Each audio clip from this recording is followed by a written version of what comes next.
This is the Leica SL3. I know all the gear, no idea is the name of the channel, so don't give me any grief about what I buy or why I buy it.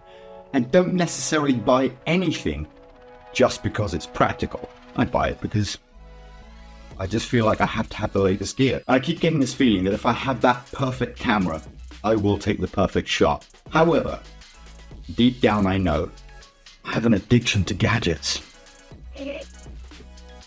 And when it comes packaged like this, like, who wouldn't want to open this up? What did I buy, first of all? I bought one of these. Because this camera uses, unlike the old one that used only SD cards, offers the option of having this card, the CF Express Type B, as well as an SD card. So you can use either or as a backup or film over the top of the other one and go on to the next one. But for video use, I think this is always going to be better than using an SD card. I'm just a little disappointed though that they didn't put two SD card slots in there and a CF Express. Personally, I prefer using SD cards where possible, just because that's what I've got an abundance of. I don't want to suddenly start switching systems to have to carry two card readers. The MacBook Pro that I take with me whenever I'm editing shots always has just the standard SD card reader in it. With this CF Express, I'm going to have to take some stupid cable with me or something like that. Anyway, let's open this up, see what you get for your money, shall we? The Leica SL3. So this magazine tells you how to sacrifice your soul, sell your kidneys or your children to buy the rest of their gear. This, I'm going to say this now, I'll never buy a Leica watch. I'm a massive Leica fanboy, but why would you buy a Leica watch when their movement is just movement? Oh, that's pretty. They didn't give me one of these last time round. Now, from what I understand, the battery on this one is the same as on the Leica Q3, which is 2200 milliamp hours, which means silly numbers of photos before you run out of juice.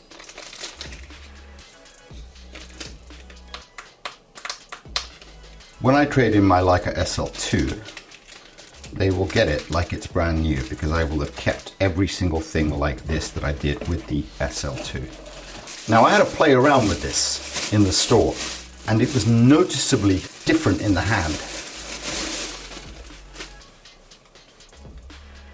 They've made this grip that much deeper, which makes it a little more secure in the hand for people who've got bigger hands. My hands aren't gigantic, but I welcome the additional chunk to this. The new changes to this that you can see on the outside are that it now has a power button here as opposed to a flick on and off that still remains on the Q3. And the biggest change is that. Now, genius bit of work here. They make sure that when it flips out like this, this doesn't obscure your view. So you're looking straight down at the composition and this doesn't get in the way as it would if it was there. So it comes out just enough to do that. I love all the blacked out dials. What I loved about my SL2s was that I didn't have this massive Leica sign here. I might get rid of that with a Sharpie because I just don't think it's necessary to attract that much attention with both that and any monster lens you've got on here. Let's have a quick look at the two of them side by side. So this is the same pretty much as the Leica the Leica SL2s and the same as the Leica Q3 actually, the way that battery goes in there. I love that, it's just nice and snug. In order to get it out, you push this like that and then one little tap and it comes out. It doesn't, I don't like that actually. It's not as premium as the SL2s. It feels a bit clunky. Yeah, I'm not sure I'm a massive fan of that. So this is the new menu. When you turn it to portrait mode, if you turn the camera to portrait mode, all your readouts are there. If you turn it that way, it's all there. It's also, if you want to switch to video, you just swipe. That's it, and you're in video mode. Swipe the other way, you're back in photo mode. I absolutely love that because it just saves you one little button and it's responsive as hell, this thing. Definitely a much deeper grip on the SL3. It's hard to measure that just with feel, but I feel like if you put them side by side like this, you can see that there is a distinct difference of about, I don't know, 3 millimeters. Makes a big difference, I feel like.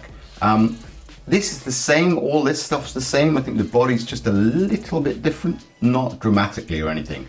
The other things I like about this in terms of features that are the touchscreen is massively improved on the last one. It's so much more responsive. I guess if I turn these both round, you can see when I touch this, it's quite laggy, whereas this one is instant. Look at that, how long that takes to move compared to that. The other things you can do with this is you can personalize the menu. If you don't want something here that says that, for example, just press and hold on something and you can change that to manual mode. The 60 megapixel backlit sensor that this thing has will dump all over the sensor on the SL2s. It's just a shame they had to put Leica in big white letters across the top.